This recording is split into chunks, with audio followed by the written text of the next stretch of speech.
नमस्कार, India voice पर बहुत स्वागत है आपका। मैं हूं आपके साथ प्रियंका मिश्रा। आप देख रहे हैं हमारा खास प्रोग्राम रिपोर्टर्स लाइव, जिसमें दिन भर की तमाम बड़े खबरों पर हमारे रिपोर्टर ग्राउंड जीरो पर जाते हैं और वहां पर जाकर खबरों की पड़ताल कर आप तक वो खबरें पहुंचाते हैं। तो चलिए हमारे कार्यक्रम रिपोर्टर्स लाइव की शुरुआत करते हैं। सबसे पहले बात करेंगे निठारी हत्याकांड की। निठारी हत्याकांड में आज हाईकोर्ट का बड़ा फैसला सामने आया है। खबर पर ज्यादा जानकारी दे रही है हमारी सहयोगी स्वीटी दीक्षित। 2006 में एक ऐसा हत्याकांड हुआ जिसने न सिर्फ देश बल्कि पूरी दुनिया को दहला के रख दिया। हत्याकांड था निठारी हत्याकांड। बता दें कि डी ब्लॉक में नोएडा सेक्टर 31 में एक कोठी है और उस कोठी का मालिक जो है इतना ज्यादा बेरहम निकला कि 16 ऐसी लड़कियां हैं जिनकी कत्ल कर दी गई अपने नौकर के साथ मिलकर। और ऐसे में मुनिंद्र सिंह पर कार्रवाई उस समय से ही चल रही है। उजागर ये मामला कैसे हुआ बता दें आपको। पायल नाम की लड़की जब अंदर कोची के अंदर घुसी और उसके बाद बाहर नहीं आई, तो जिस वहां पे आदमी के साथ गई थी उसने ये कंप्लेन जो उसके परिवार वालों को की। परिवार वालों ने शक के आधार पर पुलिस को जांच दी और पुलिस ने जब उस कोठी को खंगाला, जब उस कोठी को देखा तो उसके अंदर से कई कंकाल मिले। बात यही खत्म नहीं होती, नाली के अंदर भी कई कंकाल बरामद हुए। और सिर्फ इतना ही नहीं कहा जा रहा, ये भी जानकारी निकल के सामने आई है जो कि सुरेंद्र है, नौकर का नाम सुरेंद्र है, उसकी किया करामा, उसके साथ मालिक का भी हाथ था, जिसको लेकर ये तमाम साख बानी गई और उसके बाद ये बड़े एक कार्रवाई को अंजाम दिया गया। बता दें कि अब हाईकोर्ट का फैसला निकल के सामने आया है। हाईकोर्ट ने बरी कर दिया है। इससे पहले निचली अदालत ने फांसी की सजा सुनाई थी दोनों को, लेकिन हाईकोर्ट ने मुरिंद्र और सुरेंद्र को बरी कर दिया है। 16 ऐसे मामले थे जिसमें फांसी की सजा थी। 3 मामले में वो अभी भी केस चल रहा है, लेकिन हाईकोर्ट ने बरी कर दिया है इस पूरे मामले को लेकर। 19 लाशें मिली थी लड़कियों के, जिसके बाद से हर कोई सन था। सबके जहन में सिर्फ एक ही सवाल उठ रहा था कि इतना बेरहम कोई कैसे हो सकता है। अब देखना होगा कि क्या ये मामला सुप्रीम कोर्ट तक जाता है, क्योंकि सीबीआई की जो याचिका थी, सीबीआई के जो फैसला सुनाया गया था सीबीआई की कोर्ट की तरफ से, उसको उस याचिका को चुनौती देते हुए हाई कोर्ट तक गए थे तमाम आरोपी और उसके बाद से उनको बरी कर दिया गया। अब इस मामले में क्या होता है, क्या तोल पकड़ता है, क्या सुप्रीम कोर्ट तक ये मामला जाएगा, कुछ दिनों में पता चल जाएगा। कैमरा पर्सन निकी के साथ स्वीटी दीक्षित, इंडिया वॉइस। अगली खबर है इजराइल हमास युद्ध को लेकर, जिसमें बाइडेन ने इजराइल को सीधी चेतावनी दी है। खबर पर ज्यादा जानकारी दे रहे हैं हमारे सहयोगी तुषार कुमार। इजराइल और हमास के बीच युद्ध में अमेरिका के राष्ट्रपति जो बाइडेन का एक बड़ा बयान सामने आया है। बता दें कि अमेरिका के राष्ट्रपति जो बाइडेन ने कहा है कि हमास को पूरी तरह से खत्म करना जरूरी है। साथ ही उन्होंने ये कहा है कि एक फिलिस्तीनी राज्य का होना भी जरूरी है। अमेरिकी राष्ट्रपति जो बाइडेन ने एक सवाल के जवाब में कहा था कि मानता हूं कि हमास को पूरी तरह से खत्म कर देना चाहिए, लेकिन एक फिलिस्तीनी राज्य की भी जरूरत है। अमेरिकी राष्ट्रपति ने चेतावनी दी है कि गाजा पट्टी पर करना इजराइल के लिए गलती होगी, लेकिन वहां से हमास को बाहर निकाल फेंक देना जरूरी है। हालांकि बाइडेन ने इजराइल को चेतावनी दी है कि उनके लिए गाजा पट्टी पर दोबारा कब्जा करना एक गलती होगी। बता दें कि 1967। इसके अलावा बाइडेन ने ईरान को भी चेतावनी दी है। उन्होंने कहा है कि ईरान इस युद्ध को बढ़ाने का काम ना करे।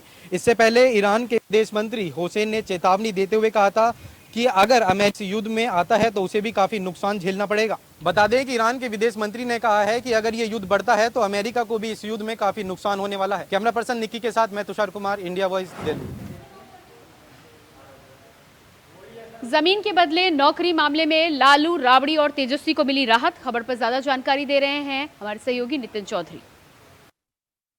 जमीन के बदले नौकरी घोटाले में लालू परिवार को आज बड़ी राहत मिली है। बता दें तेजस्वी यादव और राबड़ी देवी समेत 17 लोगों को जिस तरीके से आरोपी बनाया गया था जमीन मामले में, लगातार उस पर के जो है सीबीआई पूछताछ कर रही थी, लेकिन आज जो राउजी एवेन्यू कोर्ट में पेश हुए थे तो पेश होने के लिए कोर्ट ने साफ तौर पर मना कर दिया। लेकिन उसके बाद अगली तारीख की निश्चित बताया गया कि 2 नवंबर को लालू प्रसाद यादव, राबड़ी देवी और तेजस्वी यादव को पेश होना है। और तेजस्वी यादव ने कहा है कि मुझे विदेश जाना है, लेकिन कोर्ट ने उसे अभी से पूरी तरीके से क्लियर नहीं किया है और कहा है कि अगली तारीख में सुनवाई के बाद तेजस्वी यादव का विदेश जा सकते हैं। जमीन के बदले नौकरी मामले में सुनवाई दिल्ली के राउजी एवेन्यू कोर्ट में चल रही है। सुनवाई में लालू परिवार की ओर से वकील ने मांग लालू यादव, तेजस्वी यादव और राबड़ी देवी को पेशी से राहत देने की मांग की है, जिसमें अदालत ने मंजूरी दे दी है। वहीं कोर्ट ने अब अगले महीने 2 नवंबर को इस मामले में सुनवाई करेगी। और वहीं चार्जशीट की कॉपी पेन ड्राइव की अदालत मांगी है। उधर उप मुख्यमंत्री तेजस्वी यादव ने अदालत में एक अर्जी दी है कि वो विदेश यात्रा की अनुमति मांग रहे हैं। तेजस्वी यादव ने सरकारी दौरे के विदेश जाने की अनुमति न्यायालय से मांगी है। 20 अक्टूबर से 1 नवंबर तक वह के लिए तेजस्वी इसकी अनुमति मांगी है। जानकारी के अनुसार जापान के लिए अपनी अर्जी लगाई गई है। बता दें कि जमीन बदले में नौकरी मामले में पूर्व रेल मंत्री लालू प्रसाद, पूर्व सीएम राबड़ी देवी और उप मुख्यमंत्री तेजस्वी यादव को बीते 4 अक्टूबर बुधवार को सुनवाई के जमानत मिल गई थी। नई दिल्ली राजीव गांधी कोर्ट में लालू प्रसाद, राबड़ी देवी और तेजस्वी यादव पेश हुए थे। इसके बाद तीनों को 50,000 में मुचलका में जमानत दे दी गई थी। सीबीआई ने जमीन के बदले नौकरी मामले में तेजस्वी यादव के खिलाफ नया आरोपी पत्र दायर किया था। गृह मंत्रालय ने साफ तौर पर कहा था कि लालू प्रसाद यादव के खिलाफ मुकदमा चलता रहेगा, लेकिन आज राजीव कोर्ट में पेश होने से पहले तीनों ही लोगों को जमानत पे बाहर कर दिया गया और कहा है कि जिस तरीके से अगली तारीख 2 नवंबर को दी गई है, तो 2 नवंबर को पेन ड्राइव के द्वारा उन्हें बुलाया गया। पेन ड्राइव में उनकी जो अर्जी है उन्हें लेके आए। लगातार उसको देखते लालू प्रसाद यादव के वकील ने तेजस्वी यादव की तरफ से भी मांग की है कि वे तेजस्वी यादव विदेश जाना चाहते हैं, लेकिन उसके बाद उन्होंने साफ तौर पे कहा कि अगली तारीख की सुनवाई होने पे ही तेजस्वी यादव विदेश जा सकते हैं। कैमरामैन निक्की के साथ मैं नितिन चौधरी, इंडिया वॉइस, दिल्ली। अगली खबर है मिशन 2024 के लिए बीजेपी में मंथन। खबर पर ज्यादा जानकारी दे रही है हमारी सहयोगी स्वीटी दीक्षित। 2024 में लोकसभा चुनाव होने हैं, जिसके लेकर बीजेपी अभी से तैयारियों में जुटती हुई नजर आ रही है। बीजेपी एक ऐसी पार्टी है जहां पे चुनाव से काफी दिन पहले वो रणनीति बनाना शुरू कर देती है, ब्लूप्रिंट उसकी तैयार होने लगती है, मंथन विचार सब शुरू हो जाता है। और देखिए, इसी कड़ी में गुजरात पर खासा फोकस यहाँ पे बीजेपी रखने जा रही है। ऐसे में गुजरात की लोकसभा सीटें किस तरीके से जीती जाए और क्या रणनीति ऐसी बनाई जाए जिससे एक भी कांग्रेस के खाते में लोकसभा सीटें ना जाए, जैसे कि इससे पहले जो लोकसभा चुनाव थे उसमें देखने को मिला था 2019 में। यानी कि बता दें कि इसी कड़ी में बीजेपी के जो चाणक्य कहे जाने वाले गृह मंत्री अमित शाह ने बीते दिन यानी कि रविवार को रात 12 बजे से 5 बजे तक मीटिंग की है। आधी रात से ये मीटिंग शुरू हुई, जो कि सुबह जाके खत्म हुई है। 12 से 5 यानी कि 5 घंटे मीटिंग चली है, जिसमें तमाम बड़े मंत्री मौजूद रहे गुजरात में और खुद गृह मंत्री जो है वो धरातल पे गए। उसके बाद से तमाम चीजों को उन्होंने जायजा लिया और तमाम परख के बाद ये मीटिंग 12 बजे बुलाई गई। बता दें, इस मीटिंग में सीएम भी मौजूद रहे भूपेंद्र, और ऐसे में गृह मंत्री ने अपने हाथों में तमाम कमान जो है वो ले ली है। कोशिश यही की जा रही है कि गुजरात, जो कि 3 दशकों से बीजेपी के हाथ में है और कांग्रेस का खाता भी 2019 के चुनाव में नहीं खुला था, वो एक बार फिर से दोहराई जाए और जितनी भी लोकसभा की सीटें हैं सब के सब अपने नाम की जाए। अब देखना होगा क्या रणनीति यहाँ पे बीजेपी की चाणक्य यानी कि अमित शाह की बनेगी या नहीं बनेगी, क्योंकि गुजरात जो है वो बीजेपी का गढ़ कहा जाता है। ऐसे में बीजेपी के लिए खासी मुश्किल तो यहाँ पे पैदा नहीं होगी, लेकिन कांग्रेस कितना परिश्रम करती है चुनावी मैदान में, लोकसभा चुनाव में, खासकर गुजरात में, ये आने वाले समय में पता चल जाएगा। कैमरामैन निक्की के साथ स्वीटी दीक्षित, इंडिया वॉइस। उत्तराखंड के मुख्यमंत्री पुष्कर सिंह धामी इन्वेस्टर समिट को लेकर इन दिनों दुबई के दौरे पर हैं। खबर पर ज्यादा जानकारी दे रहे हैं संवाददाता अभय कैथुरा। प्रधानमंत्री नरेंद्र मोदी का उत्तराखंड का दौरा संपन्न हो चुका है। बीजेपी उत्साही से और बड़ी नजर आ रही है, क्योंकि प्रधानमंत्री के दौरे के बाद कांग्रेस के 2 विधायकों ने जमकर प्रधानमंत्री नरेंद्र मोदी और मुख्यमंत्री पुष्कर सिंह धामी की तारीफ करी है। कांग्रेस के लिए मुश्किलें इसलिए भी बढ़ गई कि चुनाव से पहले जिस प्रकार से कांग्रेस के विधायक तारीफ कर रहे हैं विकास के कामों को लेकर, उससे समझा जा सकता है कि आने वाले दिनों में जो कांग्रेस के मुद्दे होंगे, जो सरकार पर हमले करने की रफ्तार होगी और धीमी होगी, इसलिए कांग्रेस अभी से ही इन सब चीज़ों को करती नजर आ रही है। ऐसे में समझा जा सकता है कि 24 का जो रण है उसके लिए कांग्रेस को और बुनियादी चीज़ों पर मुद्दे उठाने होंगे, वो मुद्दे जो जनता को पसंद आते हो। कांग्रेस विधायक लगातार विकास के कामों को लेकर धामी और मुख्यमंत्री पुष्कर सिंह धामी या पीएम नरेंद्र मोदी की तारीफ कर रहे हैं। ऐसे में कांग्रेस की जो मुश्किलें वो लाजमी है। देखना ये होगा कि कांग्रेस आने वाले दिनों में क्या कुछ अपनी रणनीति अपनाती है ताकि संगठन में इस प्रकार से बयानबाजी ना हो पाए। कैमरामैन रत्ना का अभय कैथुरा, इंडिया वॉइस। उत्तराखंड में कांग्रेस इन दिनों मुश्किलों में फंसती नजर आ रही है। खबर पर ज्यादा जानकारी दे रहे हैं संवाददाता अभय कैथुरा। मुख्यमंत्री पुष्कर सिंह धामी यहाँ से दुबई के दौरे पर है। मुख्यमंत्री पुष्कर सिंह धामी दुबई में रोड शो भी करेंगे, निवेशकों को आमंत्रित करेंगे। राज्य में विकास की रफ्तार बढ़ाने के लिए जो ग्लोबल इन्वेस्टर समिट उत्तराखंड में दिसंबर माह में प्रस्तावित है, उस इन्वेस्टर समिट पर ज़्यादा से ज़्यादा निवेशक आ सकें। जो 2.5 लाख करोड़ का लक्ष्य सरकार ने निवेश का चुना है, उस लक्ष्य को पाया जा सके, उसके लिए मुख्यमंत्री पुष्कर सिंह धामी लगातार प्रयास कर रहे हैं। इस बार मुख्यमंत्री पुष्कर सिंह धामी के साथ दुबई दौरे के दौरान जो राज्य के कैबिनेट मंत्री हैं डॉक्टर धन सिंह रावत, वो भी वहाँ पर पहुँचेंगे, क्योंकि धन सिंह रावत के पास सहकारिता, स्वास्थ्य जैसे बड़े महकमे हैं, शिक्षा का बड़ा सेक्टर उनके हवाले में है। तो ऐसे में राज्य में किस प्रकार से विकास की रफ्तार बढ़ाई जा सकती है, स्वास्थ्य के सेक्टर में किस प्रकार से निवेशकों को रिझाया जा सकता है, कौन से ऐसे बिंदु होंगे जिससे निवेशक यहाँ पर आने के लिए आकर्षित हो सकते हैं, उन सब चीज़ों को लेकर बातचीत करेंगे। अधिकारियों की टीम भी मुख्यमंत्री पुष्कर सिंह धामी के साथ है। ऐसे में समझा जा सकता है कि जब मुख्यमंत्री पुष्कर सिंह धामी खुद लीडरिंग वहाँ पर कर रहे हो, जो खुद लीडर वहाँ पर बन रहे हो, उनके नेतृत्व में दौरा हो रहा है, तो राज्य में निवेश भी होगा। जो MOU की संख्या पिछले दौरों में देखने को मिली थी, वो संख्या इस बार बढ़ी हुई होगी। तो ऐसे में समझा जा सकता है कि उत्तराखंड राज्य में विकास की रफ्तार और तेज होगी।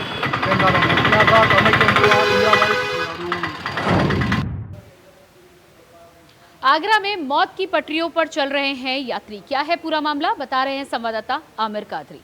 आगरा में एक वीडियो सोशल मीडिया पर बहुत तेजी से वायरल हो रहा है। वायरल वीडियो में देखा जा रहा है किस तरीके से लोग मौत को ताक पे रखकर अपनी जिंदगी का दांव लगाते हैं। दरअसल आगरा कैंट रेलवे स्टेशन पर कुछ युवकों द्वारा रेल की पटरियों को क्रॉसिंग करने का एक वीडियो सोशल मीडिया पर वायरल हो रहा है। वायरल वीडियो में देखा जा रहा है कि किस तरीके से कुछ युवक रेलवे क्रॉसिंग को पार कर रहे हैं। इससे पहले भी रेलवे क्रॉसिंग पार करने के दौरान कई घटनाएं हुई हैं, कई लोगों ने तो अपनी जान से भी हाथ धोना पड़ा है। जिसके बाद भी आगरा RPF और आगरा GRP की नींद नहीं खुली है। एक बड़ा सवाल खड़ा हो रहा है कि आगरा कैंट रेलवे स्टेशन पर किसकी नजरों से धूल झोंक कर ये रेलवे क्रॉसिंग की पटरियों को पार कर रहे हैं युवक। एक ये वीडियो सोशल मीडिया पर वायरल हो रहा है।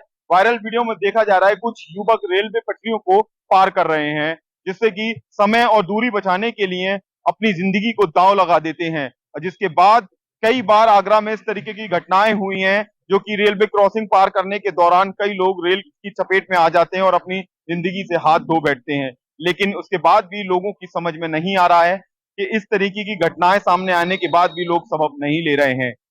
आगरा से आमिर कादरी, इंडिया वॉइस। उत्तराखंड में मौसम विभाग ने जारी किया अलर्ट, खबर पर ज्यादा जानकारी दे रहे हैं संवाददाता तुषार गुप्ता। उत्तराखंड में मौसम ने एक बार फिर करवट ली है और ये जो ठंड बढ़ने का सिलसिला है वो इस बारिश से देखने को मिलेगा, क्योंकि आज यानी कि 16 अक्टूबर और 17 अक्टूबर को कई जो ज़िले हैं उसमें येलो और ऑरेंज अलर्ट जारी किया गया है। पहाड़ी क्षेत्रों की बात की जाए तो वहाँ पर बर्फ़बारी हो सकती है और साथ साथ जो मैदानी क्षेत्र हैं जहाँ पर येलो अलर्ट दिया गया है वहाँ पर बारिश और जो बिजली है वो चमकती हुई नज़र आएगी।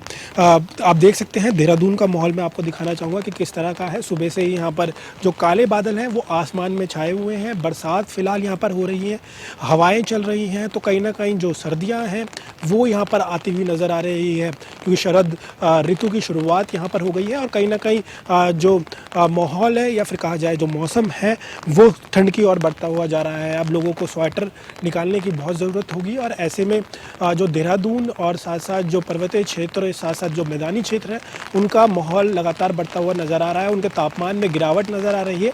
ऐसे में जो पहाड़ी क्षेत्र हैं वहाँ पर बर्फ़बारी देखने को मिल सकती है। जो 3,500 फुट से ऊपर की जो जितनी भी जगह हैं, चाहे वो केदारनाथ हो, बद्रीनाथ हो, हेमकुंड साहिब हो, यहाँ पर बर्फ़बारी की सूचना आई है। साथ साथ जो मैदानी क्षेत्र है वहाँ पर बरसात का दौर जारी है।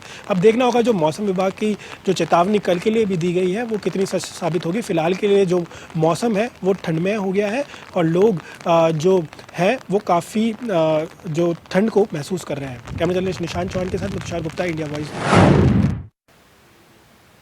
बरेली में डीएम ने विकासखंड और CHC का किया औचक निरीक्षण, खबर पर ज्यादा जानकारी दे रहे हैं सनी गोस्वामी। डीएम रविंद्र सिंह ने आज मीरगंज का निरीक्षण करा। आपको बताते हैं विकासखंड मीरगंज में रविंद्र सिंह आए, वहां पे उन्होंने समस्त ग्राम पंचायत ग्राम जितने प्रधान है और जितने BDC मेंबर है उन सबसे वार्ता की। यहां तक कि उन्होंने CDPO और BDO ADO को भी निर्देशित किया कि जो भी काम हो, शासन के जितने भी निर्देश है वो पूरी तरह से जमीन पर आए। और आपको बता दें उन्होंने प्रधानों से बात करी और प्रधानों को एक निर्देश दिया और ये कहा कि मीटिंग में कि जो भी मतलब जो मलेरिया और डेंगू जो फैल रहा है, संचारी रोग जो फैल रहा है, उसको निर्देशित किया कि गंदगी अपने गांव में ना बढ़ने दे, साफ सफाई पर विशेष ध्यान दे। वहीं जैसे ही ये मीटिंग खत्म करके डीएम CSC की तरफ जाते हैं, औचक निरीक्षण करते हैं तो हड़कंप मच जाता है। CSC कर्मचारियों में हड़कंप मच जाता है। जैसे ही वो CSC में जाते हैं सबसे पहले वो डेंगू वार्ड, मलेरिया वार्ड में जाते हैं। वहाँ एक एक पेशेंट से बड़ा डीपली पूछते हैं, जहाँ वृद्ध एक महिला बैठी होती है उससे भी पूछते हैं, उसकी बीमारी के बारे में पूछते हैं। जैसे ही डेंगू मलेरिया वार्ड से वो बाहर निकलते हैं, फिर उसके बाद में वो गैलरी में आते हैं। गैलरी में कुछ महिला बैठी होती हैं तो उनसे वार्ता करते हैं, उनसे पूछते हैं कि दवाइयाँ बाहर की तो नहीं ली जा रही हैं, डॉक्टर के द्वारा यहाँ पे इलाज सही करा जा रहा है। फिर उसके बाद में वो इमरजेंसी में जाते हैं, फिर जाके डिस्पेंसरी में जाते हैं, डिस्पेंसरी के बाद भी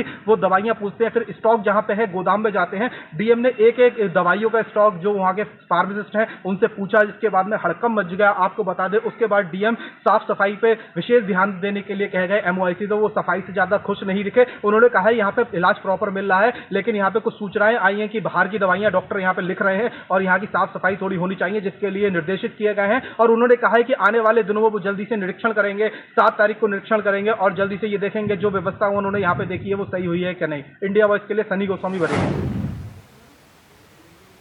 आगरा में फैक्ट्री का केमिकल बना गायों के लिए क्या है पूरा मामला, बता रहे हैं संवाददाता आमिर कादरी। में एक फैक्ट्री से निकलने वाला केमिकल बना गायों के लिए काल। योगीराज में काल की गाल में समाई एक साथ 5 गाय, एक के बाद एक की होती रही मृत्यु। दरअसल वीरा एंड फूड कंपनी द्वारा केमिकल युक्त पदार्थों को अपनी फैक्ट्री के बाहर फेंक दिया गया, जिसके बाद उस पदार्थों को उनको मैक्रोनी, दलिया वो एक्सपायर केमिकल युक्त पदार्थों से मिले हुए थे, जिसको फैक्ट्री संचालक द्वारा बाहर फेंक दिया गया और उस पदार्थों को गायों ने खा लिया, जिसके बाद एक गाय की मृत्यु हो गई। एक साथ 5 गायों की मृत्यु से क्षेत्र में हड़कंप मच गया। गाय स्वामी ने थाने में एप्लीकेशन दी, जिसके बाद थाना खनौली इंचार्ज नीरज कुमार मिश्रा ने जांच पड़ताल कर वीरा एंड फूड कंपनी के खिलाफ एफआईआर दर्ज की है और उनके खिलाफ मुकदमा लिखा है। दरअसल एक साथ 5 गायों की मृत्यु से क्षेत्र में हड़कंप मच गया। जेसीबी से गड्ढा खोदकर उन गायों को दफनाया गया, लेकिन फैक्ट्री संचालक की दबंगाई के सामने आगरा प्रशासन रहा बौना दिखाई दिया है। एक्सपायर केमिकल युक्त पदार्थों को फैक्ट्री के बाहर डालने की क्या जरूरत थी, जबकि कई जानवरों की भी मृत्यु हो सकती थी, लेकिन योगीराज में 5 गायों को एक साथ काल की गाल में समा गई हैं, जिसके बाद आगरा पुलिस एक्टिव हुई और वीरा एंड फूड कंपनी के खिलाफ एफआईआर दर्ज की है। आगरा से Amir Qadri, India Voice. Mafia don Bablu Srivastava को प्रयागराज लाया गया। खबर पर ज्यादा जानकारी दे रहे हैं संवाददाता शोएब रिजवी।